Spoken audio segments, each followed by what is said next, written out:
टूंडला जनपद फिरोजाबाद के नगर रामलीला मंचन पर हाई कोर्ट के आदेश से लगी रोक को सुप्रीम कोर्ट ने हटा दिया है। अब हर वर्ष की भांति इस वर्ष भी रामलीला मैदान में रामलीला का मंचन होगा। फैसले के बाद राम भक्तों में खुशी की लहर दौड़ गई और लोगों ने मिठाइयां बांटी। नगर में गूंजे जय श्री राम बनाए। सभी धर्मप्रेमियों ने इसे आस्था की जीत बताया। आज भी न्यूज़ से मोदी प्रताप सिंह की ब्यूरो रिपोर्ट फिरोजाबाद।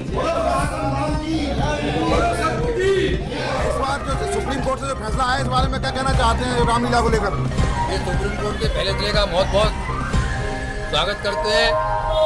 फैसले के बाद टूंडला नगर की जनता में तो उत्साह देखने को दिखाई दे रहा है।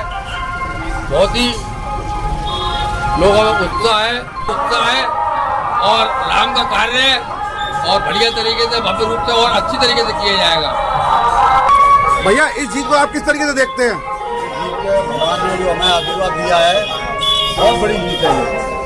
लेकिन लोगों का जो लक्ष्य था वो विफल हो गया, हमारे पूरे शहर की जीत है। तो विरोधियों को क्या कहना चाहते हैं? विरोधियों को पूरा आशीर्वाद दिया है। आज हम विरोधियों को तो दंड राम ही जाएंगे।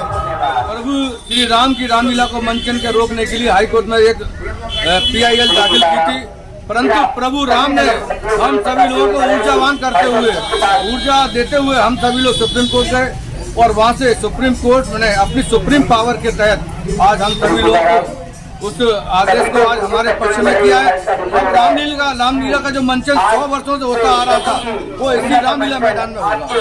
इसके लिए मैं सभी शहरवासियों को बधाई देता हूँ। सर, जिस तरीके से रामलीला पर यहाँ पर हाई कोर्ट के द्वारा रोक लगाई गई थी और सुप्रीम कोर्ट के द्वारा यहाँ पर राहत दी गई है, इस बारे में क्या कहना चाहते हैं?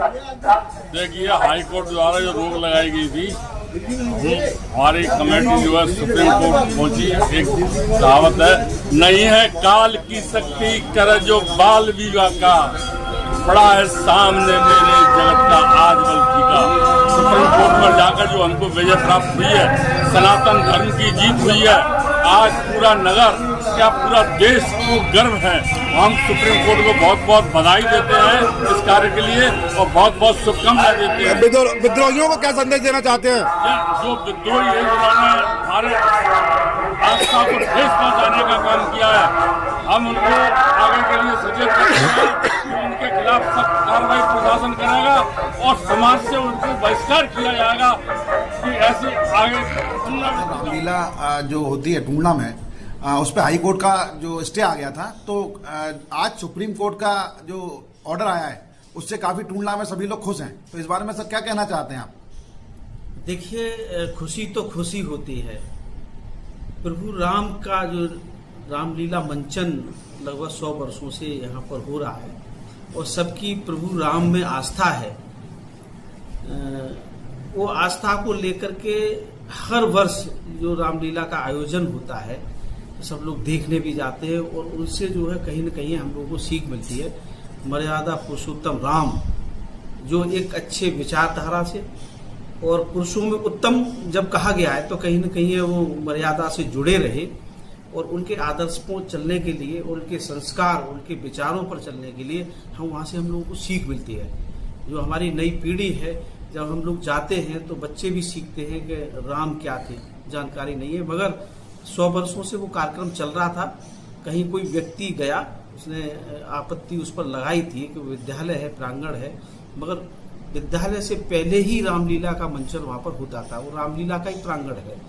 कहीं न कहीं हाई कोर्ट का एक आदेश आया, जिसमें फिर रामलीला समिति के सदस्य सुप्रीम कोर्ट गए और सुप्रीम कोर्ट से वो राहत मिली कि रामलीला पहले से चल रही है, रामलीला होगी और एक वो जो आदेश हुआ उसके लिए स्टे मिला और एक यहाँ के रामलीला के लिए एक आदेश मिल गया है कि रामलीला पुनः फिर से होगी। तो 2-3 दिन की समस्या रही, रामलीला नहीं हो पाई है, मगर बाकी दिनों में रामलीला का कार्यक्रम आयोजन होगा। ये बड़ी खुशी की बात है, प्रसन्नता की बात है। राम के कार्यक्रम में कहीं कोई रोड़ा अटकाए ऐसा तो असंभव है। हमेशा सत्य की विजय हुई है, असत्य पराजय हुआ है। तो आज ये साबित हो गया कि आज सत्य की विजय हुई है और पुरुषोत्तम राम की जो रामलीला मंचन का कार्यक्रम है पुनः सुचारू रूप से होगा। राम फिर पुनः टूंडला नगर में आए, ये हम सब लोगों के लिए बड़े सौभाग्य की बात है। ऐसे ही एक बार कोरोना काल में भी आप लोगों ने देखा था कहीं पर रामलीला मंचन नहीं हो रहा था, कार्यक्रम नहीं हो रहा था। उसी दौरान में पहली बार चुनाव में विधायक बना तो प्रशासन से कह दिया मैं यहाँ का अब जनप्रतिनिधि हो गया हूँ, यहाँ की जनता ने मुझे आशीर्वाद दिया है, विधायक बना हूँ, तो मेरा भी फर्ज बनता है कि रामलीला हो। पंडाल भी बन चुका था और पंडाल जब बन गया था तो प्रशासन के लोग कह रहे थे कोरोना में रामलीला नहीं होगी, मगर मैंने ये कह दिया था कि रामलीला होगी, कहीं उत्तर प्रदेश में हो या ना हो, मेरी टुंडला नगर में रामलीला होगी। तो मैंने उस टाइम भी कोरोना काल में भी ये प्रभु राम की कृपा थी, उन्हीं की वजह से हुआ। उस दौरान भी 2020 में भी रामलीला हुई और सब लोगों ने रामलीला का आयोजन देखा था। ये हमेशा देखिए राम के जो कार्यक्रम होते हैं या कहीं न कहीं जो कार्यक्रम आध्यात्मिक होते रहते हैं मंदिरों पर या कहीं भी, तो वो होते रहे जिससे हमारे सनातन धर्म की स्थापना और हम लोग जो संस्कृति से अपनी से जुड़े हैं, उस विचारधारा से जुड़े हैं, वो हमारे आने वाले जो नवयुवक हैं, बच्चे हैं, वो भी सीखें। तो इस विचारधारा से जुड़ करके हम सब लोग देखेंगे तो कहीं न कहीं हम संस्कारवान बनेंगे और अपनी संस्कृति से जुड़ेंगे। तो आज जो है फिर पुनः रामलीला का मंचन होगा।